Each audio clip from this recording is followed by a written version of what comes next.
जय हिंद एवरीवन। स्वागत है आप सभी का टेंस की क्लास नंबर 5 में। पिछले 4 क्लासेस हमारी हो चुकी है और हमने प्रेजेंट के चारों तरह के टेंस हमारे समाप्त कर लिए हैं। कौन कौन से हैं वो है हमारे present indefinite tense, present continuous tense, present perfect tense and present perfect continuous tense.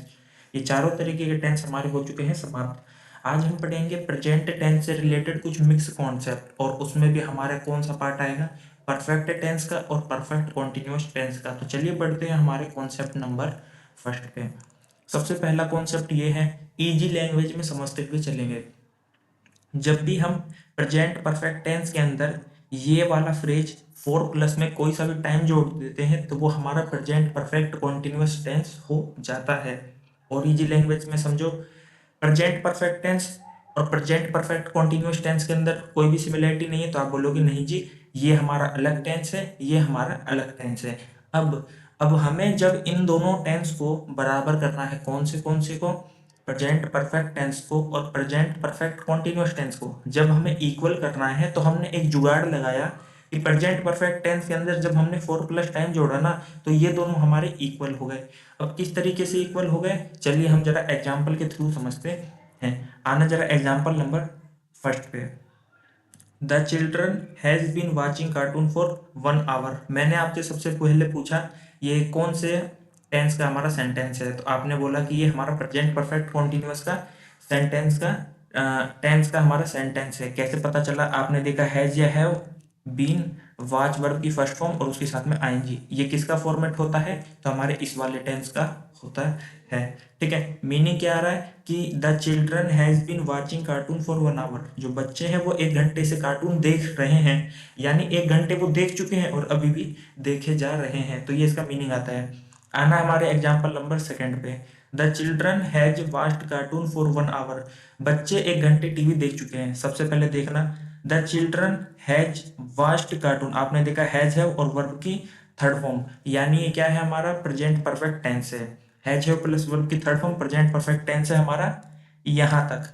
अब हमने जब इसमें ये 4 प्लस टाइम का फ्रेज जोड़ा तो ये वाला और ये वाला हमारे दोनों जो सेंटेंस है सेम हो गए। ठीक है, एग्जाम में आपसे बस कुछ नहीं करेगा, बच्चा कंफ्यूज क्या होता है, वो देखता है कि फोर और टाइम आ गया, ये तो हमारा प्रेजेंट परफेक्ट कॉन्टिन्यूअस में है ना, तो वो इसको ये वाला सेंटेंस बनाने की कोशिश करता है पहले नंबर वाला, जबकि हमारे दोनों ही सही है। अब सही कैसे है, थोड़ा सा मीनिंग निकालने की कोशिश करते हैं, लेकिन सही बात बताओ, मीनिंग मीनिंग निकालते रह जाओगे, सीखते रह जाओगे, एग्जाम में मीनिंग काम नहीं आएगी। एग्जाम में सिंपल सी बात यह है, प्रेजेंट परफेक्ट टेंस अलग है, प्रेजेंट परफेक्ट कॉन्टिन्यूअस टेंस अलग है। जब हमने इसमें 4 प्लस टाइम जोड़ा तो ये दोनों टेंस हमारे बराबर हो गए। बात सिर्फ इतनी सी है, फिर भी मैं आपको थोड़ा सा हिंदी मीनिंग एक्सप्लेन कर देता हूँ। The children has been watching cartoon for 1 hour. बच्चे 1 घंटे से कार्टून देख रहे हैं, यानी 1 घंटे वो देख चुके हैं और अभी भी देखे जा रहे हैं। वहीं एग्जाम्पल नंबर सेकंड में आता है the children has watched cartoon for 1 hour, यानी बच्चे 1 घंटे तक कार्टून 1 घंटे कार्टून देख चुके हैं, है ना, 1 घंटे कार्टून देख चुके हैं। और ये जो है ना, ये जो फॉर्मेट है इसके मीनिंग में भी कॉन्टिन्यूअस का सेंस आता है। बच्चे 1 घंटे कार्टून देख चुके हैं और अभी भी देख रहे हैं, तो मीनिंग से ज्यादा कुछ आपको समझ नहीं आ रहा होगा, और सही बात है ना, बहुत ज्यादा कंफ्यूजन हो जाएगा। आप बस सिंपल सी बात याद रखो, प्रेजेंट परफेक्ट टेंस हमारा अलग टेंस है, प्रेजेंट परफेक्ट कॉन्टिन्यूअस टेंस अलग टेंस है। जब हमें इन दोनों को इक्वल करना है तो प्रेजेंट परफेक्ट टेंस में 4 प्लस टाइम जोड़ देते हैं, है ना। हमारा ये वाला सेंटेंस भी बिल्कुल सही है और ये वाला सेंटेंस भी बिल्कुल सही है, सिंपल सी बात ये है। आओ जरा एग्जाम्पल नंबर हमारे सेकंड वाले पे। He has been painting the wall for 3 hours, है ना, he has been painting the wall for 3 hours. मैंने आपसे सबसे पहले पूछा बताओ मेरे को ये किस टेंस का सेंटेंस है, तो आपने बोला हैज है बीन, वर्ब की फर्स्ट फॉर्म पेंट और उसके साथ में आईएनजी। आपने बोला सर जी ये प्रेजेंट परफेक्ट कॉन्टिन्यूअस टेंस का है। ठीक है, he has been painting the wall for 3 hours, वो 3 घंटे से दीवार पेंट कर रहा है, यानी 3 घंटे कर चुका है और अभी भी उसका काम कंटिन्यू है। ठीक है, अब पढ़ना जरा एग्जाम्पल नंबर आपका थर्ड। नंबर पे मत जाना, मैं उठपटांग नंबर डाल रहा हूँ। He has painted the wall for 3 hours, है ना, वो 3 घंटे दीवार पेंट कर चुका है।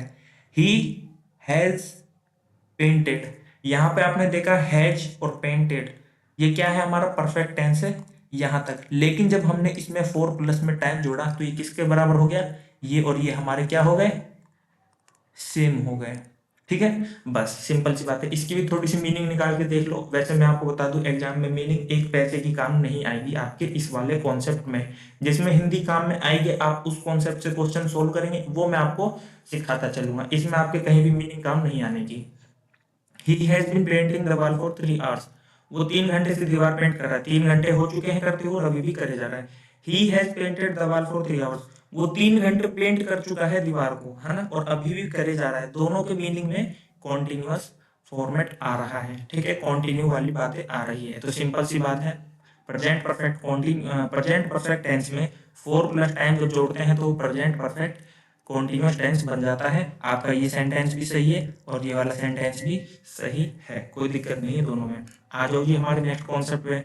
नेक्स्ट कॉन्सेप्ट भी आपका बहुत ज़्यादा आसान है। ये भी हमारा इजी सा कॉन्सेप्ट है, सिंपल भाषा में लिखा पड़ा है। जब भी आपके पास प्रेजेंट परफेक्ट कॉन्टिन्यूअस टेंस आए और उसके अंदर एक नॉन एक्शन वर्ब यूज हो रहा हो, एक सेंटेंस जिसके अंदर प्रेजेंट परफेक्ट कॉन्टिन्यूअस टेंस का यूज हो रहा हो और उसके अंदर एक नॉन एक्शन वर्ब आ रही हो, तो आपको क्या करना है, प्रेजेंट परफेक्ट कॉन्टिन्यूअस टेंस को प्रेजेंट परफेक्ट टेंस में बदल देना है। सिंपल सी बात समझना। एग्जाम्पल से क्यों होता है ऐसा वो भी अभी आपको समझाऊंगा। पहले एग्जाम्पल समझो। Example number first, she has been, 1 minute रुकना जरा। यहाँ पे द चिल्ड्रन हैज, चिल्ड्रन आपका प्लूरल होता है, आप जरा यहाँ पे सही करो। चिल्ड्रन आपका प्लूरल होता है, तो ये आपका हैव आएगा। आगे समझ में? अब ठीक है, और बस ठीक है, आ जाओ नेक्स्ट पे। हाँ, तो हमने क्या पढ़ा है, जब भी हमारा एक सेंटेंस जो कि प्रेजेंट परफेक्ट कॉन्टिन्यूअस टेंस में हो और उसके अंदर एक non action verb, non action verb sir कौन सा, वो वाला, आई नो हिम, मैं उसे जानता हूं, तो नो यहाँ पे एक नॉन एक्शन वर्ब है। आई लाइक चॉकलेट, मुझे चॉकलेट पसंद है, तो इसमें ये मैं एक्शन नहीं कर रहा हूँ, ये मेरी स्टेटिव वर्ब है, मेरा स्टेट है, मेरे इमोशन से मेरी फीलिंग है। आगे समझ में? इसको कहते हैं हम नॉन एक्शन वर्ब। ठीक है, तो नॉन एक्शन वर्ब जब भी आ जाता है हमारे एक सेंटेंस में, सेंटेंस कौन सा, प्रेजेंट परफेक्ट कॉन्टिन्यूअस का, तो हम उसे प्रेजेंट परफेक्ट में बदल देते हैं। पहले एग्जांपल से पढ़ते हैं, उसके बाद क्यों होता है ऐसा वो भी आपको समझाता हूँ। She has been knowing me for 2 years, है ना, वो मुझे, she has been knowing me for 2 years, वो मुझे 2 साल से जानती है या जान रही है। चलो ठीक है, देखते हैं। यहाँ पे हमने देखा हैज है बीन, नो प्लस में वर्ब की फर्स्ट फॉर्म प्लस में आईएनजी। मैंने आपसे बोला कौन से टेंस का सेंटेंस है, तो आपने बोला प्रेजेंट परफेक्ट कॉन्टिन्यूअस टेंस का। हाँ जी, ठीक है। लेकिन अब आप देखेंगे इसमें ये जो आपका नोइंग है ना, ये एक नॉन एक्शन वर्ब है। मैंने आपसे क्या कहा, प्रेजेंट परफेक्ट कॉन्टिन्यूअस टेंस के सेंटेंस में अगर एक नॉन एक्शन वर्ब यूज हो रही है तो उस पूरे सेंटेंस को कन्वर्ट कर दो किसमें, प्रेजेंट परफेक्ट टेंस के अंदर। तो ये आपका कैसा हो जाएगा, she has known me, she has known me for 2 years, वो मुझे 2 साल से जानती है। तो यहाँ पे आपका आ गया हैज प्लस में वर्ब की थर्ड फॉर्म। ठीक है, आ गया समझ में? एग्जाम्पल नंबर और देख लो, एक second. They have been believing in hard work for long time, वो लंबे समय से हार्ड वर्क में बिलीव करते हैं या कर रहे हैं। ठीक है, यहाँ पे आपने देखा हैव बीन, वर्ब की फर्स्ट फॉर्म बिलीव और उसके साथ में आईएनजी, तो आपने बोला ये प्रेजेंट परफेक्ट कॉन्टिन्यूअस टेंस का हमारे पास एग्जाम्पल है। ठीक है, अब एग्जाम्पल आपको मिल गया। अब आप यहाँ पे देख रहे बिलीव जो है ना, आई बिलीव इन हिम, मैं उसमें विश्वास करता हूँ, तो ये मेरी इमोशन है, फीलिंग है, ये मेरी स्टेट है, यानी ये एक नॉन एक्शन वर्ब है। और ये बिलीव वर्ड मैंने आपको उस लिस्ट में भी लिखवाया है कि आपको ज्यादा मीनिंग ना निकालना पड़े कि मेरे इमोशन है या फिर ये सही में कॉन्टिन्यू काम करेगा, आपको ज्यादा दिमाग लगाने की जरूरत नहीं। मैंने आपको लिस्ट लिखवा रखा है कि कौन कौन सा आपका नॉन एक्शन वर्ब होता है। तो बिलीव आपका उसमें से एक वर्ड है जो कि एक नॉन एक्शन वर्ब है। और जब भी हमारा प्रेजेंट परफेक्ट कॉन्टिन्यूअस टेंस में नॉन एक्शन वर्ब आता है तो उसको हम कन्वर्ट कर देते हैं इसमें, प्रेजेंट परफेक्ट टेंस में। जैसे कि they had believed in hard work for long time, हमने किस में कन्वर्ट कर दिया, हैव प्लस में वर्ब की थर्ड फॉर्म, यानी प्रेजेंट परफेक्ट टेंस में कन्वर्ट कर दिया। अब बात आती है हम ऐसा कर क्यों रहे हैं, हम ऐसा कर क्यों रहे हैं। सबसे पहली बात, आप यहाँ देखेंगे तो हमने पीछे ये पढ़ा कि हमारा प्रेजेंट परफेक्ट कॉन्टिन्यूअस टेंस या प्रेजेंट परफेक्ट टेंस और उसमें फोर प्लस टाइम, दोनों का मीनिंग सेम आता है। यानी जब हम इससे इस वाले से ये वाला कन्वर्जन कर रहे हैं तो मीनिंग में कोई डिफरेंस नहीं आ रहा। ये बात क्लियर होगी। दूसरी बात ये हम ऐसा इसलिए कर रहे हैं क्योंकि आपने ऐसा पढ़ा होगा ना, हम कभी भी नो का नोइंग नहीं बनाते हैं। आगे समझ में, हम कभी भी लाइक का लाइकिंग नहीं बनाते, कहीं कहीं बनाते हैं, लेकिन वो केस मैंने आपको समझा दिया है कि कब उसका आईएनजी फॉर्म बनता है, कब उसका कॉन्टिन्यूअस फॉर्म बनता है। तो हमने बात क्या सीखी, हम कभी किसी को जान रहे हैं ऐसे नहीं बोलते, हम किसी को जानते हैं। प्रेजेंट परफेक्ट परफेक्ट तो है और इसमें कॉन्टिन्यूअस का भी सेंस आ रहा है, यानी जो आपका वर्ब है ना उसकी आईएनजी वाला आप फॉर्म बना रहे हैं, जो कि एक्सेप्टेबल बिल्कुल भी नहीं है ग्रामर के रूल के हिसाब से। इसलिए हम क्या करते हैं, ये जो आईएनजी वाला लफड़ा आता है ना कि भाई अब क्या करें, हमें तो मीनिंग भी निकालना है और हमें ग्रामर का रूल भी नहीं तोड़ना है, तो हम इसके लिए क्या करते हैं, प्रेजेंट परफेक्ट कॉन्टिन्यूअस टेंस को प्रेजेंट परफेक्ट टेंस में कन्वर्ट कर देते हैं। सिंपल सी बात है, आगे समझ में। यहाँ पे आपने देखा प्रेजेंट परफेक्ट कॉन्टिन्यूअस टेंस है, ठीक है, लेकिन आप देख रहे कि ग्रामर के रूल का उल्लंघन कर रहा है ना। इसमें एक स्टेटिव वर्ब का आपने कॉन्टिन्यूअस फॉर्म बना दिया जो कि सरासर गलत है। तो इससे निकलने के लिए हमने क्या करा, इसको प्रेजेंट परफेक्ट टेंस के अंदर कन्वर्ट कर दिया। सिंपल सी बात ये है, ठीक है। तो उम्मीद करता हूं आपको ये दोनों कॉन्सेप्ट समझ आ गए होंगे जो कि इंटर रिलेटेड है आपस से। आगे समझ में, मीनिंग में भी कोई डिफरेंस नहीं आ रहा, ग्रामर के रूल का उल्लंघन भी नहीं हो रहा, ठीक है। अब बढ़ते हैं हमारे लास्ट कॉन्सेप्ट के ऊपर। लास्ट कॉन्सेप्ट आपका बहुत बहुत बहुत आसान है ना। आपको बस मैंने ना तोड़ तोड़ के ये जितनी भी बातें होती है ना, मैंने सबको फॉर्मेट में बना के लिख दिया है कि जिससे कि एक कमजोर से कमजोर बच्चा भी अगर पढ़े ना तो उसे ना क्वेश्चन सोल्व करने में दिक्कत ना है। बाकी क्वेश्चन की प्रैक्टिस भी मैं ही आपकी करवाऊंगा अच्छे से। आप देखेंगे, प्रैक्टिस करेंगे तो आपको कॉन्फिडेंस आएगा कि हाँ भाई अब मेरे से टेंस के क्वेश्चन हो रहे हैं और कहीं भी आपको 1% दिक्कत नहीं आने दूंगा। चलो, नेक्स्ट कॉन्सेप्ट आपका ये है प्रेजेंट परफेक्ट टेंस। फोर वाला हमने पढ़ लिया कि प्रेजेंट परफेक्ट टेंस में जब हम फोर जोड़ते हैं और टाइम जोड़ते हैं तो उसका कॉन्सेप्ट क्या है। ये दो स्लाइड हमने उसी पे गवाई है, मतलब पढ़ा है। गवाई गवाई का मतलब तो हो गया वो फ्रूटलेस हुआ, लेकिन हमने फ्रूटफुल चीजें पढ़ी यहाँ पे। चलो, अब हम पढ़ेंगे प्रेजेंट परफेक्ट टेंस में जब हम सिंस जोड़ते हैं तो उसके साथ में हम पास्ट टाइम का यूज करते हैं, पास्ट स्टेटमेंट का यूज करते हैं। ये एक स्पेशल तरह का सेंटेंस का फॉर्मेट है जो कि मीनिंग देता है जब से लेकर अब तक, ठीक है। एग्जाम्पल पढ़ दो बढ़िया बढ़िया, 3 example. Number first, she has lived in Mumbai since her marriage, है ना। सिंस हर मैरिज, यहाँ पे आपने देखा हैज वर्ब की थर्ड फॉर्म परफेक्ट टेंस, आपने देखा सिंस और यहाँ पे देखा हर मैरिज, है ना। जब से उसकी शादी हुई है वो कहाँ रह रही है, मुंबई में रह रही है। सिंस इन आपका वो हो गया यहाँ पे फॉर्मेट वाला, और हर मैरिज के पास्ट टाइम या पास्ट स्टेटमेंट की बात कर रहा है। मीनिंग क्या आ रहा है, जब से लेके अब तक, है ना। जब से उसकी शादी हुई है, जब से लेके अब तक वो कहाँ रह रही है, मुंबई में रह रही है। एग्जाम्पल नंबर सेकंड पे आओ। एरर किस किस तरीके के बनते हैं वो मैं आपको जब प्रैक्टिस कराऊंगा ना जब भी आपको दिखा दूंगा, ठीक है। बहुत ज्यादा ये क्या कहते हैं, क्या कहते हैं उसे, बहुत बड़ा वो नहीं है, ये इशू नहीं है कोई, है ना। जिस तरीके के एरर आते हैं वो मैं आपको प्रैक्टिस के टाइम पे दिखा दूंगा। चलो, they have worked together since the project started. Since आ गया, द प्रोजेक्ट स्टार्टेड आ गया। थोड़ा फॉर्मेट को ध्यान रखना है ना आपका। सबसे पहले हैव प्लस वर्ब की थर्ड फॉर्म यानी प्रेजेंट परफेक्ट, फिर सिंस आ गया, फिर पास्ट टाइम आ गया, नहीं तो पास्ट स्टेटमेंट आ गया, ठीक है। क्या मीनिंग देता है ये मीनिंग ये देता है कि जब से प्रोजेक्ट स्टार्ट हुआ है, जब से लेके अब तक वो कैसे काम कर रहे हैं, साथ काम कर रहे हैं। दे have worked together since the project started, साथ काम कर रहे हैं जब से प्रोजेक्ट स्टार्ट हुआ है। नेक्स्ट पे आओ, we have been friends since school days, है ना। आपने यहाँ पे देखा सबसे पहले हैव बीन। अच्छा, ये एक बढ़िया एग्जांपल है, मैं आपको भी समझाऊंगा अच्छे से। We have been friends since school days. Since आ गया आपका, पास्ट टाइम आ गया या पास्ट स्टेटमेंट आ गया। अब आप बोलोगे sir we have been, have been plus verb की फर्स्ट फॉर्म प्लस में आईएनजी कहाँ है सर, ये पूरा सेंटेंस ही गलत है ना। आपको क्या आएगा मन में, we have been, we have been और उसके साथ में वर्ब की फर्स्ट फॉर्म प्लस में आईएनजी कहाँ गई सर, मेन वर्ब कहाँ गई। तो मैं आपको बता दूं ये आपका सेंटेंस प्रेजेंट परफेक्ट टेंस का है, जिसमें ये रहा आपका हैज है प्लस में ये रहा आपकी वर्ब की थर्ड फॉर्म।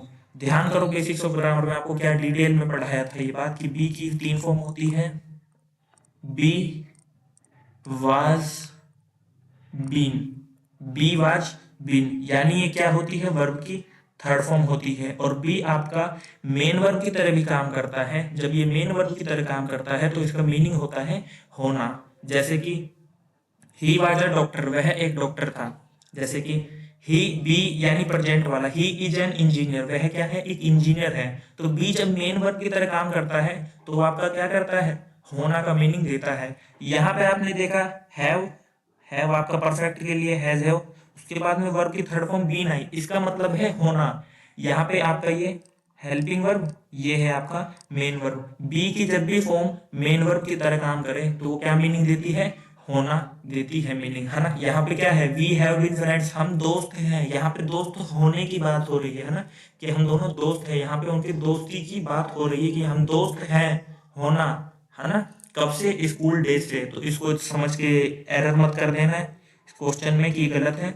ध्यान रखना यहाँ पे बीन जो है ना आपका, बी आपका हेल्पिंग वर्ब की तरह भी काम करता है, मेन वर्ब की तरह भी काम करता है। यहाँ पे ये मेन वर्ब की तरह काम कर रहा है, जो मीनिंग दे रहा है होना का, ठीक है। तो ये मत बोलना हैव बीन सर्वर की फर्स्ट फॉर्म प्लस में आईएनजी कहा गया, ये सेंटेंस ही हमारा गलत है। नहीं जी, बिल्कुल गलत नहीं है, आपका सेंटेंस बिल्कुल सही है।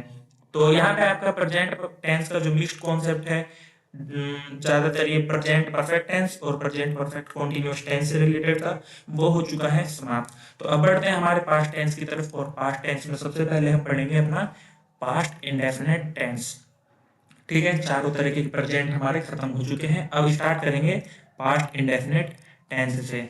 वही वाली बात, सबसे पहले क्या करेंगे हम, सबसे पहला वाला फॉर्मेट पढ़ेंगे। क्या करेंगे हम, जो है पहला फॉर्मेट यानी पॉजिटिव वाला फॉर्मेट याद करेंगे। फॉर्मेट क्या है, सब्जेक्ट वर्ब की first form, second form sorry, और उसके बाद में क्या आएगा, ऑब्जेक्ट आएगा। आ जाओ जी नेगेटिव के लिए, अपना फॉर्मेट नंबर सेकंड। अच्छा, हमारी बातचीत क्या हुई थी जरा रिकॉल करना, प्रेजेंट इंडेफिनिट टेंस वाली क्लास में मैंने बोला था आपसे, है ना, हमारी बातचीत ये हुई थी कि अगर हमें किसी भी फॉर्मेट का, किसी भी सेंटेंस का नेगेटिव बनाना है तो हमें मेन वर्ब से पहले क्या लगाना पड़ेगा जी, तो आपने बोला नोट लगाना पड़ेगा। दूसरी बात क्या हुई थी, नोट लगाने के लिए हमें हमेशा और हमेशा हेल्पिंग वर्ब की जरूरत पड़ती है।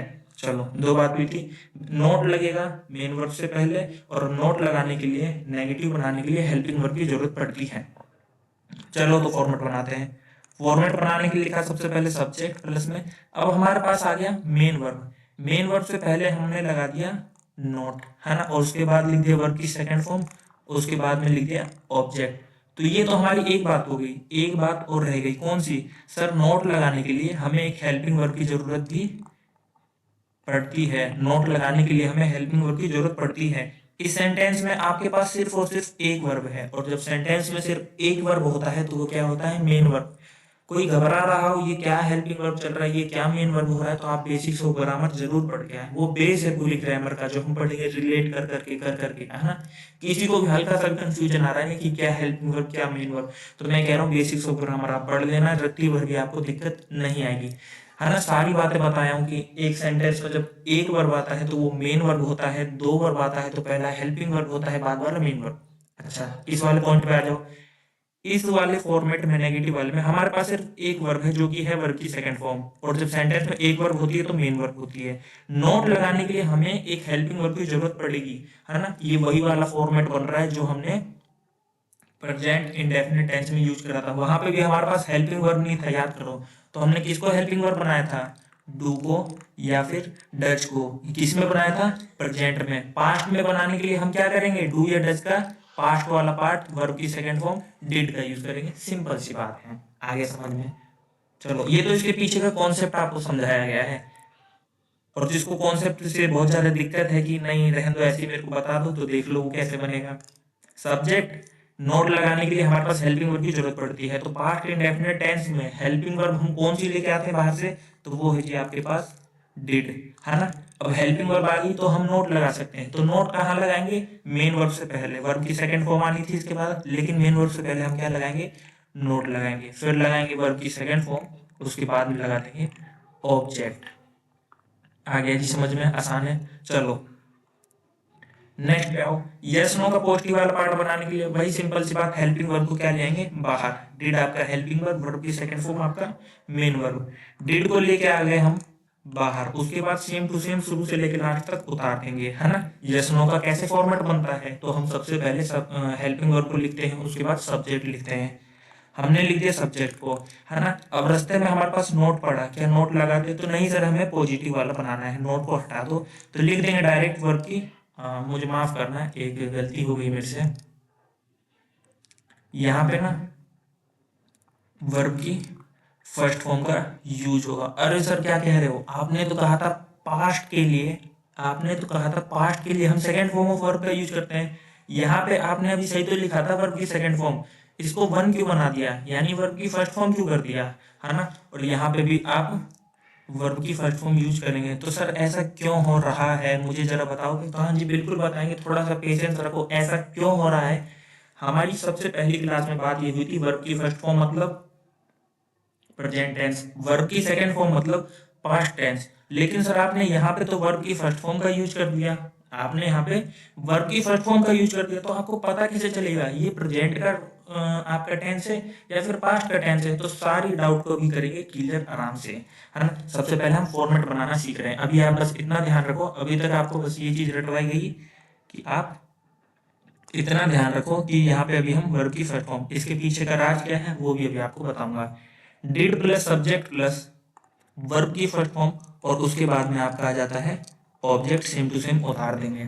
चौथे फॉर्मेट का जाओ, चौथा फॉर्मेट ये कहता है यस नो का नेगेटिव वाला पार्ट। नेगेटिव वाला पार्ट बनाने के लिए हमें क्या करना है, तो सर हमें नोट लगाना है। कहाँ लगाना है, तो सर मेन वर्ब से पहले लगाना है ना। क्या हेल्पिंग वर्ब की जरूरत पड़ती है, हाँ जी बिल्कुल पड़ती है। क्या सेंटेंस में हेल्पिंग वर्ब है, हाँ। सिंपल सी बात बताऊं, पॉजिटिव से नेगेटिव बनाना है तो मेन वर्ब से पहले नोट लगा दो, या मेन आपका जो वर्ब कंपाउंड होता है उससे पहले नोट लगा दो, जिस तरीके से हमने प्रेजेंट परफेक्ट कंटिन्यूअस टेंस में करा था।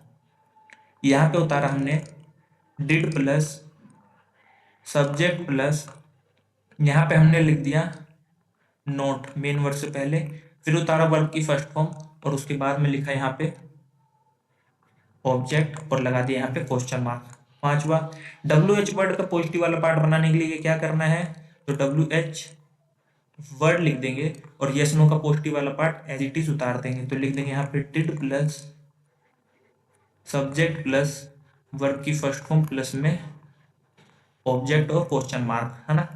चलो नेक्स्ट पे, डब्ल्यू एच वर्ड का नेगेटिव वाला बनाने के लिए, सर नेगेटिव वाला बनाने के लिए सिंपल सी बात है, मेन वर्ब से पहले बस नोट लगा दो, बन गया बात। लगाओ जी, W H word plus did plus subject plus not लगा देंगे मेन वर्ब से पहले, और उसके बाद में वर्ब की फर्स्ट फॉर्म प्लस में ऑब्जेक्ट। तो मेरे हिसाब से अब आपको फॉर्मेट बनाने आ गए होंगे, बहुत आसान तरीके से आप फॉर्मेट अब बना ले रहे होंगे। अच्छा, डाउट हमारा फंस रहा था सर, वो तो ले लो जरा। हाँ, डाउट कौन सा है, डाउट ये है आपने पहली क्लास में ये बोला था कि वर्ब की फर्स्ट फॉर्म जब भी आए तो समझ जाना वहां पे प्रेजेंट टेंस की बात हो रही है। दूसरी बात हमारी ये हुई थी पहली क्लास में कि वर्ब की सेकंड फॉर्म आए तो समझ जाना वहां पे पास्ट टेंस की बात हो रही है। तो सर वर्ब की सेकंड फॉर्म तो हम पास्ट टेंस के लिए यूज करते हैं, लेकिन आप यहाँ पे वर्ब की फर्स्ट फॉर्म, वर्ब की फर्स्ट फॉर्म, वर्ब की फर्स्ट फॉर्म, वर्ब की फर्स्ट फॉर्म, वर्ब की फर्स्ट फॉर्म का क्यों यूज कर रहे हो, क्या रीजन है इसके पीछे, तो डालना यहाँ पे बढ़िया सा तगड़ा सा नोट पॉइंट। क्या डालना जी, नोट पॉइंट आपको यहाँ पे अब डालना है।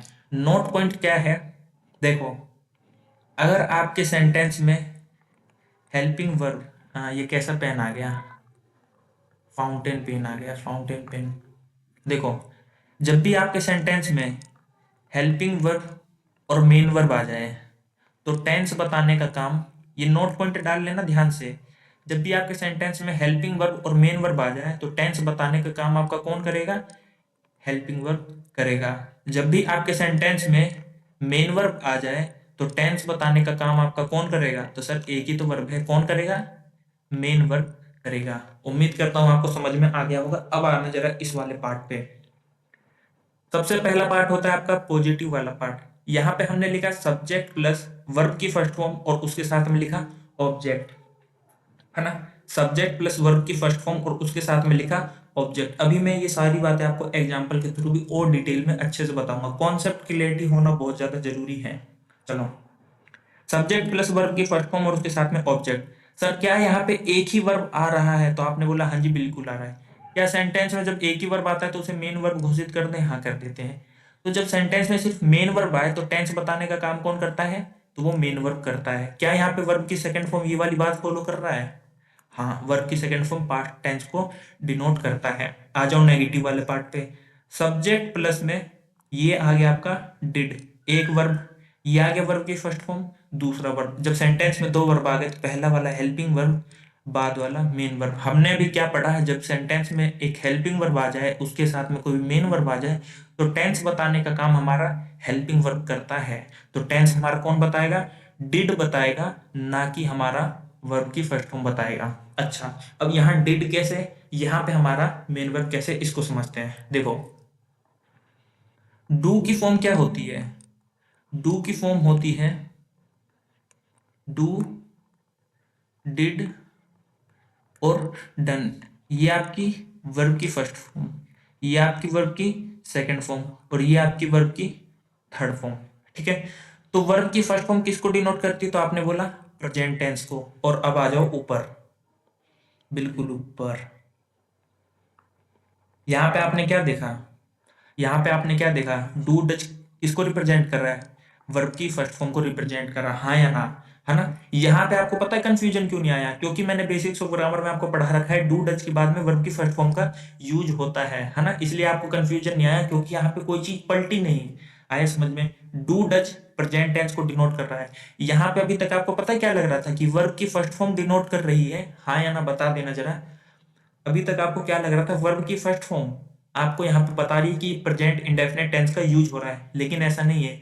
यहाँ पे आपका जब हेल्पिंग वर्ब आ रहा है ना, डू या डज, हेल्पिंग वर्ब आ रहा है ना डू या डज, तो ये डिनोट कर रहा है असल में, हेल्पिंग वर्ब डिनोट कर रहा है कि ये टेंस आपका प्रेजेंट का है, क्योंकि डू और डज आपका प्रेजेंट का है, डिड आपका पास्ट का पार्ट है। आया समझ में?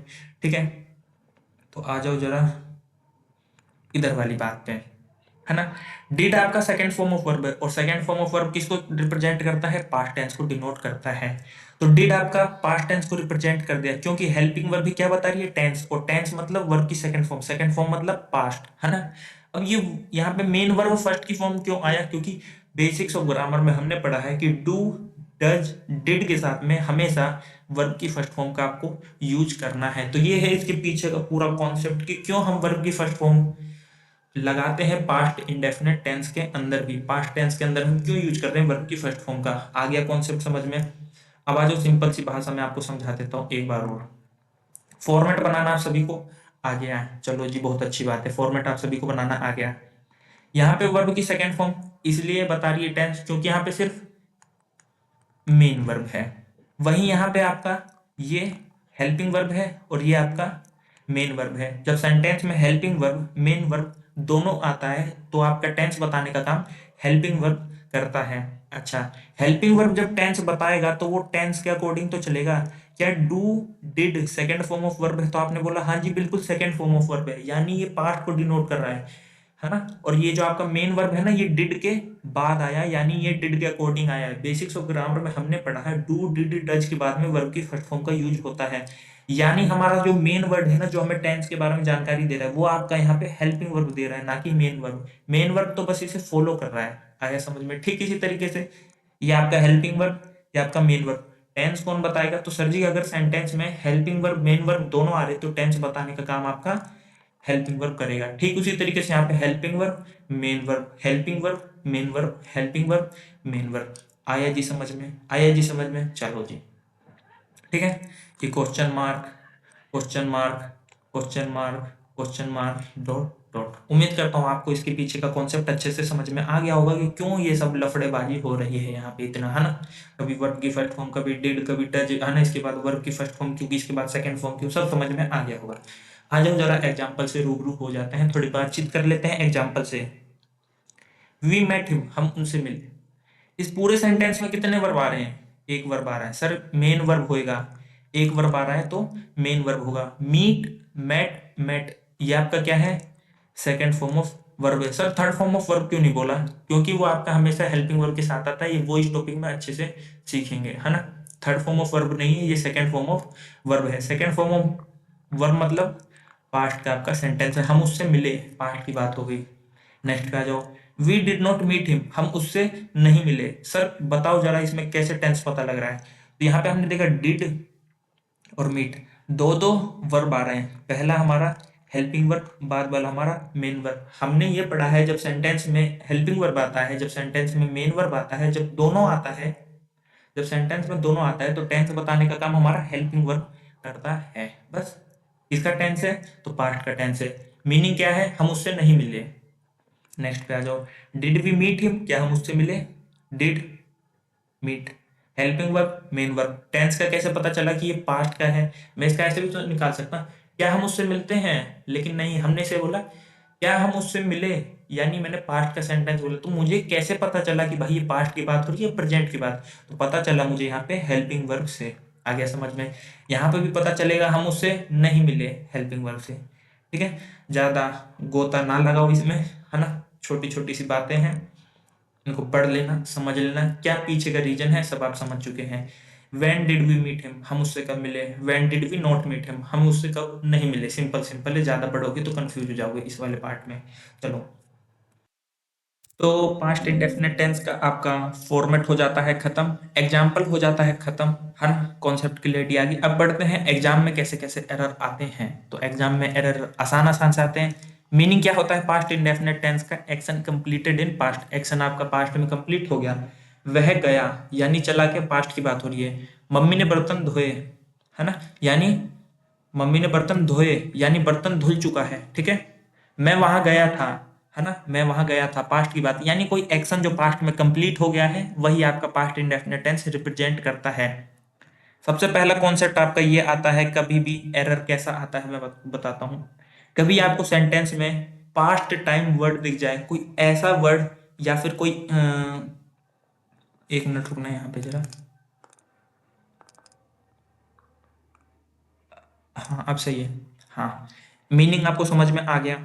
ठीक है, अब देखना, किसी भी सेंटेंस में अगर आपको कोई ऐसा वर्ड दिख जाता है जो कि किसी पास्ट टाइम को रिप्रेजेंट करता है, तो वहां पे आंख बंद करके समझ जाना कि भाई वहां पे पास्ट इंडेफिनिट टेंस का यूज होगा। यानी किसका यूज होगा, वर्ब की सेकंड फॉर्म का यूज होगा, और वर्ब की फर्स्ट फॉर्म का भी यूज होगा, जब उसमें हम क्या लगा देंगे, हेल्पिंग वर्ब डिड लगा देंगे। आ गया जी समझ में। पास्ट इंडेफिनिट टेंस का यूज होगा कहाँ पे, जहां पे आपको एक ऐसा सेंटेंस दिख जाए जिसमें पास्ट टाइम वर्ड का यूज हो रहा है। सर पास्ट टाइम वर्ड जैसे, जैसे कि आपका अगो हो गया, लास्ट आवर हो गया, लास्ट मंथ हो गया, 1992 हो गया, यस्टरडे बीता हुआ कल, द डे बिफोर यस्टरडे यानी उससे भी पहले वाला कल, है ना। तो आपके अगर एक सेंटेंस है उसके अंदर आपको दिख जाता है कि एक पास्ट टाइम वर्ड का यूज हुआ है, तो समझ जाना वहां पे कौन से टेंस का यूज होगा, पास्ट इंडेफिनिट टेंस का यूज हो गया। आ गया जी समझ में। चलो एग्जांपल से समझो इस बात को। एग्जाम्पल नंबर फर्स्ट, कोई बढ़िया पेन नहीं है क्या, हम्म,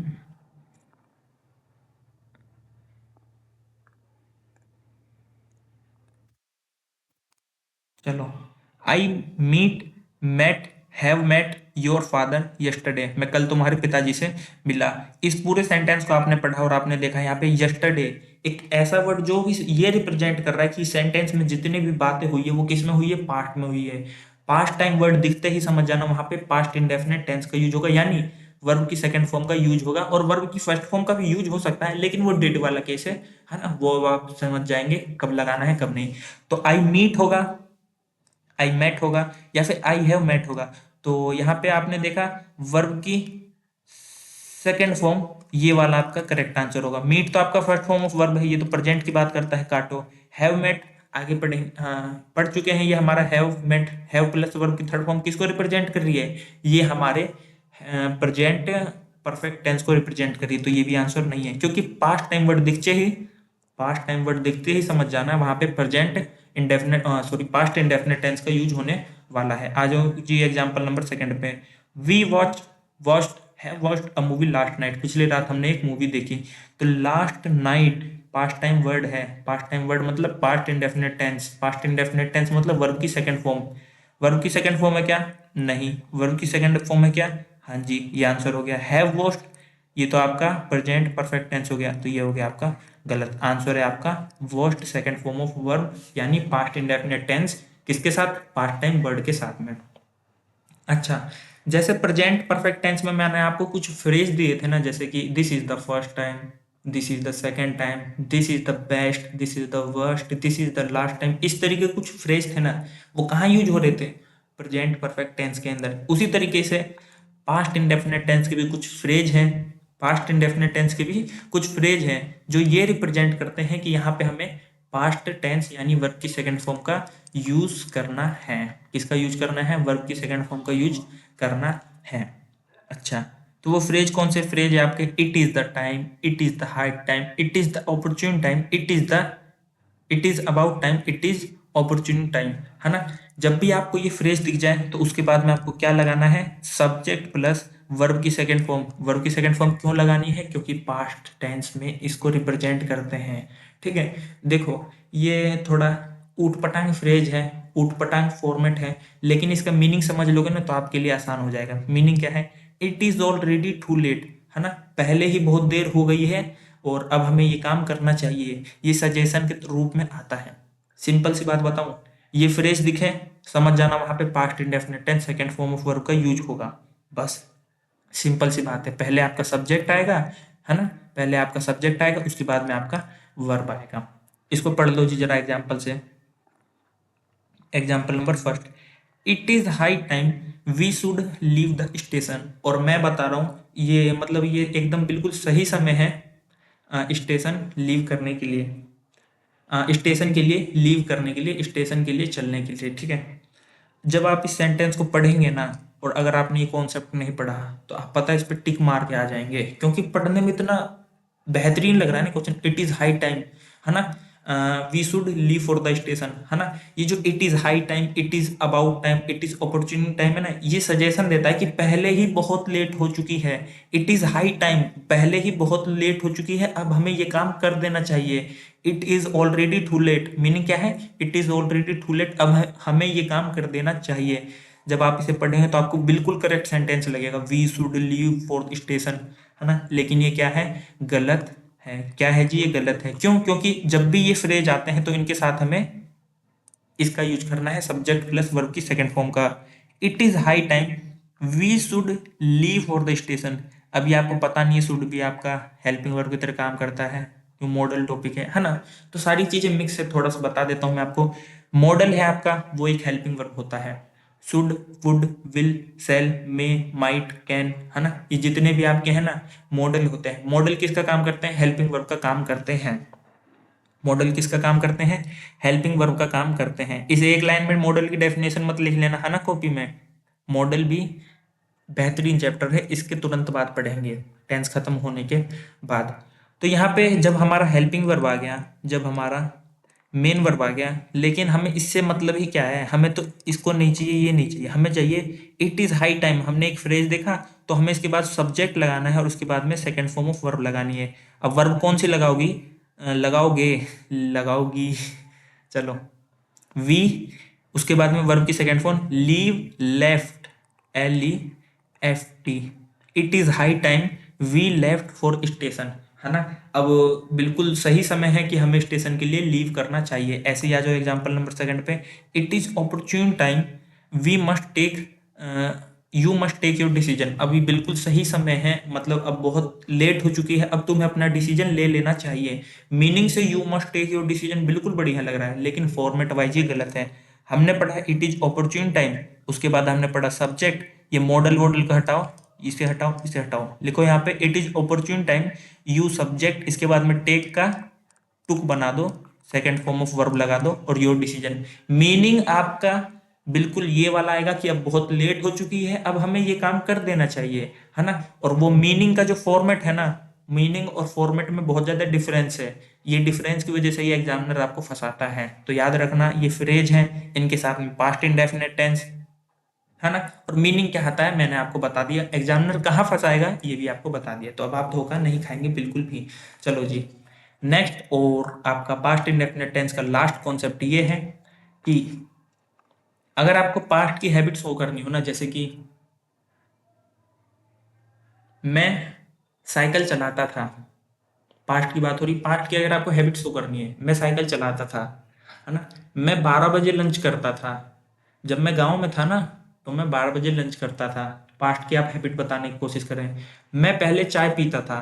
अगर आपको पास्ट की हैबिट को बताना है तो आप वहां पे किसका यूज करेंगे? यूज्ड टू जमा में वर्ब की फर्स्ट फॉर्म का यूज करेंगे, है ना। फिर से सर, अभी तो पास्ट की बात हो रही थी, फिर से कहाँ से अब ये यूज टू कहाँ से आ गया और ये आपका कैसे वर्ब की फर्स्ट फॉर्म आ गई? तो मैं आपको बता दूं, यूज टू भी आपका मॉडल है और ये यहाँ पे आपका हेल्पिंग वर्ब की तरह काम कर रहा है और ये आपका मेन वर्ब की तरह काम कर रहा है। अभी आपको नहीं पता है कि मॉडल के बाद जो आपका वर्ब आता है वो फर्स्ट फॉर्म ऑफ वर्ब रहता है। तो सिंपल सी बात है, आप बस इतना याद रख लो। मैं कह रहा हूँ एक एक चीज के पीछे का रीजन है, सब कुछ आपको बताया जाएगा, है ना। देखो, टेंस हो गया, मॉडल हो गया, वर्ब हो गया। वर्ब का आपका बेसिक पार्ट, एडवांस पार्ट, दो पार्ट होते हैं उसके, है ना। और आपके हो गए voice, narration, question tag, conditional, ये जितने टॉपिक है ना आपके एक से एक दूसरे से इतना रिलेट करते हैं ना, है ना, मजा आ जाएगा पढ़ के।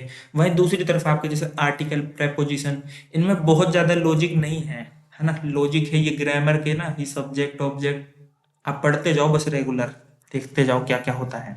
तो क्या बात हुई हमारी, पास्ट हैबिट को शो करने के लिए, पास्ट हैबिट को शो करने के लिए हम यूज्ड टू और उसके साथ में फर्स्ट फॉर्म ऑफ वर्ब का यूज करते हैं। जब मैं आपको मॉडल पढ़ा दूंगा तो आपको क्लियर हो जाएगा क्यों ये यूज्ड टू, है ना, और क्यों ये मेन वर्ब में फर्स्ट फॉर्म ऑफ वर्ब, सब कुछ आपको क्लियर हो जाएगा। चलो, I use to wash my clothes, है ना, मैं अपने कपड़े धोया करता था, पास्ट की हैबिट बता रहा है। आई यूज टू गो देयर, मैं वहां जाया करता था। अच्छा, एग्जामिनर कभी कभी पता कहाँ फंसा देता है, मैं आपको बता देता हूँ। वो कोई कभी फंसा देगा, ऐसे बोल देगा आई यूज टू टेक टी। वो पता है क्या करता है, वो प्रेजेंट इंडेफिनिट टेंस का वो बनाने की कोशिश करता है। पता क्या बोलता है, ये रहा जी आपका मॉडल, मॉडल का प्रेजेंट वाला पार्ट, और ये रहा जी आपका मेन वर्ब। मॉडल आपका हेल्पिंग वर्ब का काम कर रहा है, ये रहा आपका मेन वर्ब। टेक इसलिए क्योंकि मॉडल के बाद आपकी वर्ब की फर्स्ट फॉर्म आती है, वो ऐसे फंसाएगा। लेकिन ये सेंटेंस आपका सरासर गलत है। सही सेंटेंस कौन सा है और क्यों सही है ये भी आपको बताता हूं। आई टेक टी, है ना। अब समझो जरा, I use to wash my clothes, मैं अपने कपड़े धोया करता था। यूज्ड टू किसको शो कर रहा है, पास्ट की हैबिट को। एग्जामिनर बच्चों को बेवकूफ बनाने की कोशिश करता है, वो कहता है आई यूज टू टेक टी, मैं चाय पिया करता हूं। यूज्ड टू, यूज टू वो यूज करता है प्रेजेंट की हैबिट दिखाने के लिए। लेकिन जब आप प्रेजेंट इंडेफिनेट का सेंटेंस देखेंगे ना तो आप पाएंगे आई टेक टी में ही कॉन्टिन्यू एक्शन है, एक हैबिट की बात हो रही है, एक रिपीटेड एक्शन की बात हो रही है। आई टेक टी, मैं चाय पीता हूं, इस सेंटेंस में ही आपका कौन सा बात क्लियर हो रही है कि आपका काम क्या है, रिपीटेड एक्शन है। ये आपका क्या है, एक हैबिट है। और ये वाला सेंटेंस आपका सरासर कंप्लीट तरीके से गलत है, ये आपका कभी आता ही नहीं प्रेजेंट में।